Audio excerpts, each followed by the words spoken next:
क्या सिर्फ 100 रुपए के सस्ते आर्ट मटेरियल्स के साथ एक हाई क्वालिटी रियलिस्टिक ड्राइंग बनाई जा सकती है? यूजुअली मैं जो अपनी रियलिस्टिक ड्राइंग्स बनाता हूँ उनके लिए मैं लगभग 700 रुपए वाली स्टेडलर की ग्रेफाइट पेंसिल यूज करता हूँ, 150 रुपए की Conte Paris 3B pencil use करता हूँ, लगभग 250 से 300 रुपए वाली आइवरी शीट्स यूज करता हूँ, फिर 400 रुपए वाली टॉम्बो मोनो जीरो इरेजर, उसके बाद नी डेविल इरेजर, फिर व्हाइट चारकोल पेंसिल, ब्लेंडिंग के लिए ब्रश, एटसेट्रा एटसेट्रा। मतलब लगभग 2000 रुपए के ड्राइंग टूल्स तो यूज करता ही करता हूँ और इन सारे टूल्स की हेल्प से इस तरह की रियलिस्टिक ड्राइंग्स बनाना काफी आसान हो जाता है। बट इस वीडियो में मैं इन सारे टूल्स को छोड़ के कोशिश करने वाला हूं बस 100 रुपए खर्च करके सस्ते से सस्ते मिलने वाले ड्राइंग टूल्स के साथ एक ऐसी ही रियलिस्टिक ड्राइंग बनाने की। तो क्या 100 रुपए के ड्राइंग टूल्स के साथ ऐसा रिजल्ट पॉसिबल हो पाएगा या फिर मैं बुरी तरह से फेल हो जाऊंगा? Let's see. बट ड्राइंग तो बात की बात है। सबसे पहले तो ये देखना पड़ेगा कि इतनी महंगाई के ज़माने में बस 100 रुपए के अंदर अंदर हमारी ज़रूरत के सारे ड्राइंग टूल्स मिल भी पाएंगे या नहीं। तो इसके लिए मैं पहुंच गया हूं हमारे पास के शहर की बुक्स मार्केट में। यहाँ बहुत सारी स्टेशनरी शॉप्स हैं बट मैं ज़्यादातर सामान बाय करता हूँ RK बुक शॉप वालों से। तो मैंने बुक शॉप ओनर को मेरी रिक्वायरमेंट्स के बारे में बताया है कि मुझे क्या क्या चाहिए, बट चाहिए 100 रुपए के अंदर अंदर। और जैसे तैसे करके हमें ऑलमोस्ट हमारी जरूरत के हिसाब से सारे आर्ट मटेरियल 100 रुपए के अंदर अंदर मिल गए हैं। बट एक दो चीजें नहीं भी मिल पाई तो उनका जुगाड़ हमें खुद करना पड़ेगा। बट फिलहाल मैं शॉप ओनर को 100 रुपए दे रहा हूं और फिर वापस चलते हैं हमारे घर पे। तो चैलेंज का फर्स्ट स्टेप हमने कर लिया है पूरा और मैं लेके आ गया हूं 100 रुपए के अंदर अंदर ये सारे ड्राइंग मटेरियल्स। सबसे पहले है ये स्केच बुक 20 रुपए की। बहुत सारे दोस्त वैसे भी कमेंट करते रहते हैं कि सस्ती वाली स्केच बुक पे रियलिस्टिक ड्राइंग बना के दिखाओ, तो इस वीडियो में इस चीज का भी पता चल जाएगा कि सस्ती ड्राइंग बुक पे रियलिस्टिक ड्राइंग बन पाती है या फिर नहीं। उसके बाद मैंने लिया फेबर कैस्टल की ग्रेफाइट पेंसिल्स का ये सेट जो कि मुझे मिला है 40 रुपीज का। बट हाँ, ये पेंसिल्स मैंने बाय तो कर ली बट मैंने जस्ट अभी नोटिस किया कि इसमें एक दिक्कत है जो मुझे लगता है कि शेडिंग के टाइम बहुत परेशान करेगी, बट चलो देखते हैं।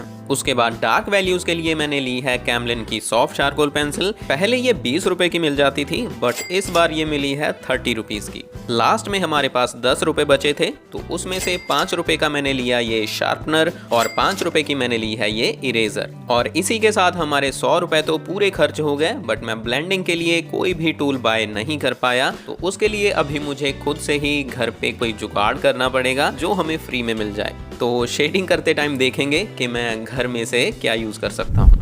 एंड गाइस, हम अच्छा काम शुरू कर रहे हैं और गणेश चतुर्थी के दिन भी स्टार्ट हो गए हैं। तो एक रियलिस्टिक गणेश जी की ड्राइंग बनाने से अच्छा क्या हो सकता है। तो हम बनाएंगे गणेश जी की एक रियलिस्टिक ड्राइंग। तो अब फटाफट से सबसे पहले मैं इसकी आउटलाइंस को ड्रॉ कर लेता हूँ।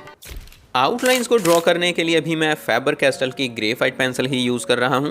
एंड ये जो 20-30 रुपए वाली स्केच बुक्स होती हैं इनमें हमें ज्यादातर जो पेपर मिलता है वो कार्ट्रिज पेपर के जैसा ही मिलता है। ये काफी येलो येलो सा होता है, लो क्वालिटी का। इसका GSM भी काफी कम होता है, मतलब ये पेपर काफी पतला होता है। हालांकि इस स्केच बुक के ऊपर पेपर की टाइप या GSM के बारे में कुछ भी मेंशन नहीं किया गया है। ये सब मैं अपने एक्सपीरियंस के हिसाब से बता रहा हूँ। पेपर की सरफेस की बात करूँ तो ये स्मूथ सी सरफेस होती है बट इस पेपर के टूथ पहले से ही थोड़े खुले से होते हैं, मतलब अजीब सी सरफेस ही होती है। इसकी सरफेस पे थोड़ा टेक्सचर सा होता है बट वो भी बहुत इनकंसिस्टेंट सा होता है। और पेपर में पहले से ही कहीं कहीं पे इस तरह के ब्लैक स्पॉट्स से होते हैं, मतलब ये पेपर काफी लो क्वालिटी का होता है एंड इसीलिए इस पे शेडिंग की ज्यादा लेयर्स होल्ड नहीं कर पाती। बट आउटलाइन ड्राइंग की प्रैक्टिस के लिए काफी सही है और प्राइस के हिसाब से बोल सकते हैं कि ये ठीक है। बट हाँ, अगर आप चाहते हो कि मैं आपके लिए कम बजट में एक बेस्ट क्वालिटी वाली स्केच बुक ढूंढूं तो नीचे कमेंट करके बताना, एक वीडियो में इसके रिलेटेड भी बना दूंगा। फिलहाल हमने बातें करते करते आउटलाइंस को कंप्लीट कर लिया है और अब टाइम आ गया है शेडिंग स्टार्ट करने का। बट आउटलाइन ड्राइंग में आप देख सकते हो कि मैंने ज्वेलरी के पार्ट्स में कोई भी डिटेल ड्रॉ नहीं की है बिकॉज इनको मैं शेडिंग करते टाइम ही ड्रॉ करूंगा।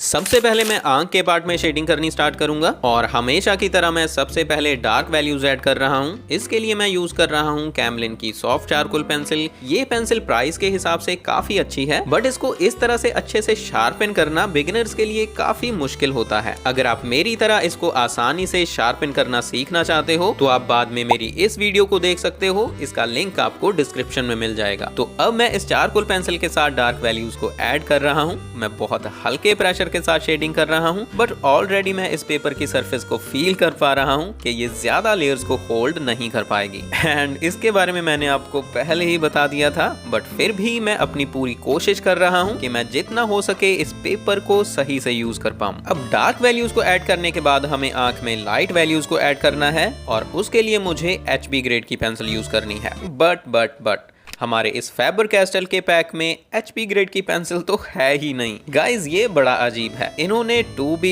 3B, 4B, 5B, 6B और 8B पेंसिल्स दी हैं, बट HB ग्रेड की पेंसिल नहीं दी है। बट अभी ले आए हैं तो इसको यूज करना ही पड़ेगा। तो अब लाइट वैल्यूज को ऐड करने के लिए 2B ग्रेड की पेंसिल को ही यूज करके देखते हैं। बट इस फोटो में कुछ पार्ट्स काफी ज्यादा लाइट वाले हैं, तो उनमें शेडिंग करने के लिए मेरे हिसाब से ये वाली पेंसिल थोड़ी डार्क ही होगी। फिर भी मैं काफी हल्के प्रेशर के साथ शेडिंग कर रहा हूं और इसकी डार्कनेस को थोड़ा कंट्रोल करने की कोशिश कर रहा हूं, बट नहीं भाई, ये काम नहीं करेगी। तो अब हाँ, एक काम हो सकता है। मैंने इससे पहले इसी प्राइस में कैमलिन की ग्रेफाइट पेंसिल्स को रिव्यू के लिए बाय किया था, तो हम इस चैलेंज में से इन फैबर कैस्टल की पेंसिल को करते हैं आउट और इनकी जगह यूज करेंगे कैमलिन की ग्रेफाइट पेंसिल्स। इससे हमारा बजट भी 100 रुपए ही रहेगा और ड्राइंग भी सही बन जाएगी। तो अब मैं कैमलिन की HB ग्रेड की पेंसिल के साथ लाइट वैल्यूज को ऐड करूंगा। एंड ग्रेफाइट पेंसिल्स को यूज करते टाइम भी पेपर की वही हालत हो रही है। पेपर के टूथ बहुत जल्दी फ्लैट हो रहे हैं, मतलब हम 1-2 लेयर से ज्यादा लेयर्स इस पे नहीं बना पाएंगे, बिकॉज एक तो ये सरफेस ऐसी है, ऊपर से इसका GSM भी काफी कम है, मतलब पेपर बहुत पतला है। लाइट वैल्यूज के बाद अब मिड वैल्यूज को ऐड करने के लिए मैं 2B और 4B ग्रेड की पेंसिल्स को यूज करूंगा और आराम से बस 2-2 लेयर्स ऐड करने की ही कोशिश करूंगा। लेयर्स बनाने के बाद अब बारी आती है ब्लेंडिंग की, एंड ये ऐसा स्टेप है जो मेरे हिसाब से इस पेपर के ऊपर बहुत ज्यादा मुश्किल होगा, और हमारा बजट कम होने की वजह से हम कोई ढंग का अच्छा सा ब्लेंडिंग टूल भी नहीं बाय कर पाए। तो अभी मुझे घर में से ही कोई जुगाड़ करना पड़ेगा। सबसे आसान है कि मैं इसके लिए कॉटन यूज कर सकता हूँ, तो अब कॉटन ढूंढनी पड़ेगी और वो होगी हमारी फर्स्ट एड किट में। बट गाइस, कॉटन से अच्छा है कि मैं कॉटन के ईयरबड्स यूज कर लूं, बिकॉज हमारी ड्राइंग काफी छोटी है, इसीलिए कॉटन को हाथ में पकड़ के इतने छोटे पार्ट्स में ब्लेंडिंग करना बहुत मुश्किल होगा। तो ईयरबड्स यूज करते हैं, तो ट्राई करते हैं।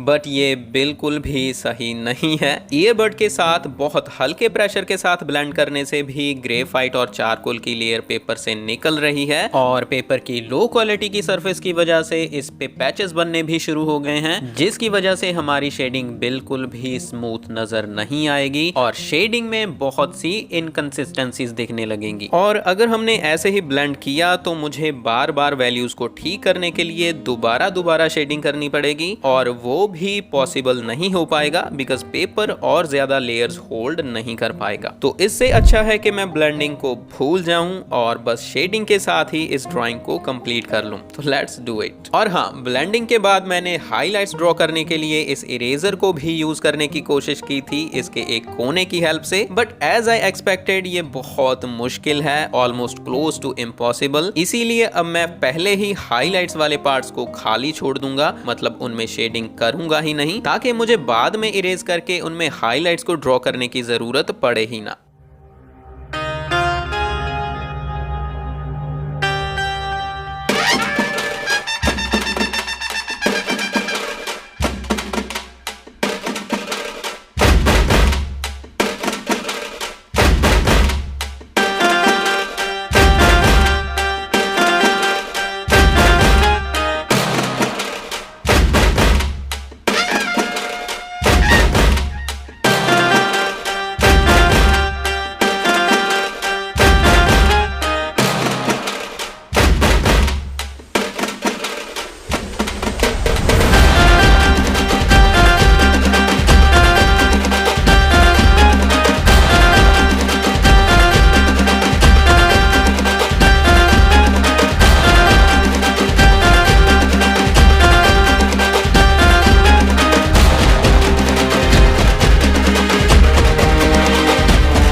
तो गाइस जैसे तैसे मैंने शेडिंग कंप्लीट कर ली है और हमारे बजट के हिसाब से और ड्राइंग टूल्स की क्वालिटी के हिसाब से ड्राइंग काफी हद तक रियलिस्टिक बनी है। बट अगर हम इस बजट में ब्लेंडिंग के लिए एक ब्रश खरीद पाते तो इस ड्राइंग की क्वालिटी और भी ज्यादा इंक्रीज हो सकती थी, पर शायद उसका भी ज्यादा फायदा ना ही होता बिकॉज हमारा पेपर ही सबसे कमजोर ड्राइंग टूल था इस चैलेंज में। पर अगर आप चाहते हो कि मैं कम बजट में एक अच्छी क्वालिटी की स्केच बुक ढूंढूं तो नीचे कमेंट करके जरूर बताना। बट जो भी हो आप देख सकते हो कि बस 100 रुपए के ड्राइंग टूल्स के साथ हम इस लेवल की रियलिस्टिक ड्राइंग तो बना ही सकते हैं। तो अगर आपको ये ड्राइंग और वीडियो अच्छी लगी तो लाइक और शेयर जरूर करना और कमेंट्स में गणपति बप्पा मोरया जरूर लिखना। और अगर आप बेसिक से रियलिस्टिक ड्राइंग सीखना चाहते हो तो लेफ्ट प्लेलिस्ट पे टैप करो और अगर आप रियलिस्टिक ड्राइंग ट्यूटोरियल्स देखना चाहते हो तो राइट साइड टैप करो। और अब हम मिलते हैं आगे किसी और वीडियो में, तब तक के लिए कीप ट्राइंग कीप लर्निंग।